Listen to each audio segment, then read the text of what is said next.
আজিৰে পৰা সন্তোষপুৰ ২ নং ৰাজ্যিক ঘাইপথৰ কাষত নামনি অসম চৰচাপৰি মানাহ ফেষ্টিভেলৰ শুভাৰম্ভ। আই আৰু মানাহ নৈৰ খহনীয়াই বিভীষিকাৰ সৃষ্টি কৰা অঞ্চলটোৰ প্ৰতি জনপ্ৰতিনিধি বা চৰকাৰৰ দৃষ্টি আকৰ্ষণ কৰাই হ'ল এই ফেষ্টিভেলৰ। বঙাইগাঁও জিলাৰ অভয়াপুৰী সন্তোষপুৰ ভৰালিপাৰা যুৱ সংঘৰ উদ্যোগত সন্তোষপুৰ ২ নং ৰাজ্যিক ঘাইপথৰ কাষত ৮ ডিচেম্বৰৰ পৰা ১৮ ডিচেম্বৰলৈ অনুষ্ঠিত হ'বলগীয়া নামনি অসম চৰচাপৰি মানাহ ফেষ্টিভেলৰ শুভ উদ্বোধন কৰে বিশিষ্ট সমাজকৰ্মী তথা অসম প্ৰদেশ কংগ্ৰেছ কমিটিৰ সম্পাদক নুৰুল ইছলামে। বৰ্ণাঢ্য কাৰ্যসূচীৰ প্ৰতিটো দিনত পৰম্পৰাগত গীত মাত শৈক্ষিক আৰু আমন্ত্ৰিত অতিথি শিল্পীৰ দ্বাৰা সাংস্কৃতিক অনুষ্ঠান অনুষ্ঠিত হয়।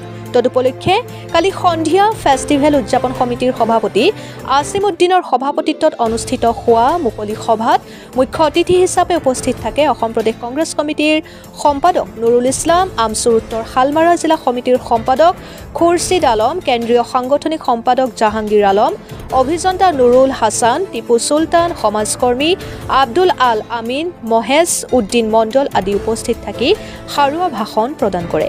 পিছত অনুষ্ঠিত হয় বৰ্ণাঢ্য সাংস্কৃতিক সন্ধিয়াৰ য'ত স্থানীয় শিল্পীৰ উপৰিও কলকাতাৰ পৰা আমন্ত্ৰিত শিল্পীৰ দ্বাৰা গীত মাত নৃত্য আদি অনুষ্ঠিত হৈ অনুষ্ঠানটো জীপাল কৰি তোলে। অভয়াপুৰীৰ পৰা আজিজুল ইছলামৰ ৰিপৰ্ট, অৰুণোদয় আছাম। কওকচোন আজিৰ কাৰ্যসূচী সম্পৰ্কে। সন্তোষপুৰ ভাৰালিপাৰা যুৱ সংঘ উদ্যোগত যি মানাহ ফেষ্টিভেল ইয়াতে আয়োজন কৰিছে 11 দিনীয়া কাৰ্যসূচীৰে, তাৰে আজি উদ্বোধনী অনুষ্ঠান আছিল আৰু এই উদ্বোধনী অনুষ্ঠান মুকলি কৰাৰ কাৰণে আমাক আমন্ত্ৰণ কৰিছিলে।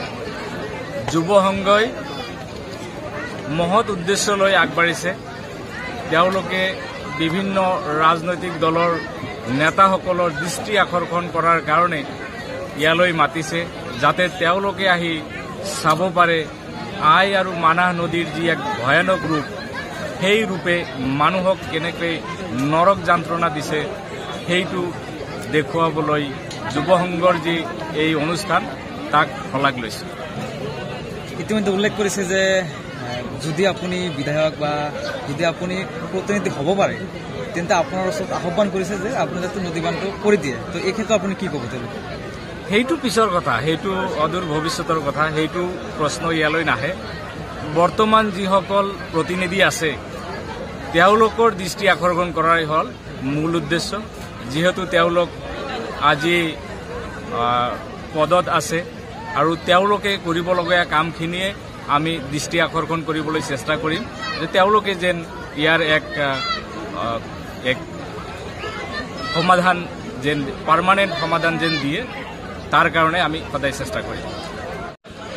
এই ফেষ্টিভেলৰ লক্ষ্য আৰু উদ্দেশ্যটো কি আছিল? আমাৰ লক্ষ্য আৰু উদ্দেশ্য বহুত মহৎ। আমি যি পিছপৰা অঞ্চল আপোনালোকে ভালকৈ জানে, আমি যি নদীৰ গৰাখহনীয়া গাত কৰি আছোঁ, আমি এই বস্তুটো আৰু আমাৰ যি দুৰ্ভোগীয়া অঞ্চলৰ ল'ৰা ছোৱালীসকলৰ যি প্ৰতিভা আছে সেই প্ৰতিভা হয়তো তেওঁলোকে প্ৰকাশ কৰিব পৰা নাই।